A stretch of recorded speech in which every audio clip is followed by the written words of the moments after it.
Ryan, we're at Darlington Southern 500 this weekend. Talk about how cool it is and how special it is that we can kind of throw back. I mean, you seem like a nostalgic guy yourself, so how cool is it? How does this, kind of suit your personality being here? I think it just is really neat that we've done this, the past 3 or 4 years of the throwback schemes, and it's cool to get in here and walk around the garage, and you see everyone's throwback scheme on the internet, but until you actually see them in person, it's pretty neat. But this place in general is super historic, and to me, it's one of the top 3 biggest races of the year for us. So let's go back to that Pocono win after the race. No burnout, kind of Polish victory lap.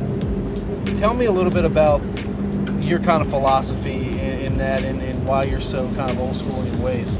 I don't know. It's just kind of how I've always been, and something that's always stuck with me is you don't see the jockey who won the Kentucky Derby get out and start beating the hell out of his horse after the race, and that kind of always stuck with me. Why the no burnout?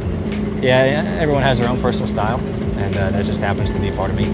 All right, it's no secret that this place is wore out. It's slick. How do you make sure that you come out of here, because you know you're going to get a Darlington stripe, how do you make sure you don't get too much of that and still be able to run that high line?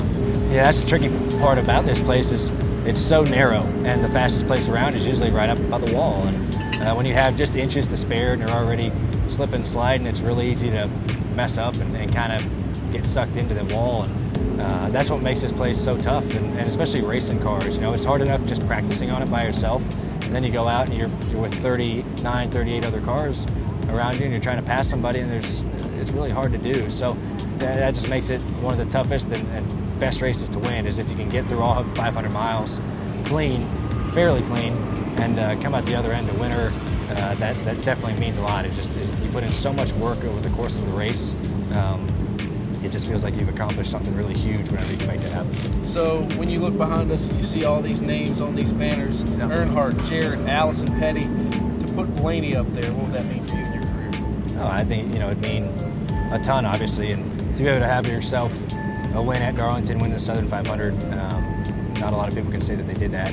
Like I said before, with it being one of the toughest races to win, that just makes it feel like you've accomplished something so huge, and not many people can do it. And just to have your name on the trophy and on the wall here, that would definitely mean a whole lot, especially to do it in my dad's old paint scheme, where he ran 3rd here about 15 years back. So hopefully we can get it done this weekend. That'd be very special. Good luck. Thanks.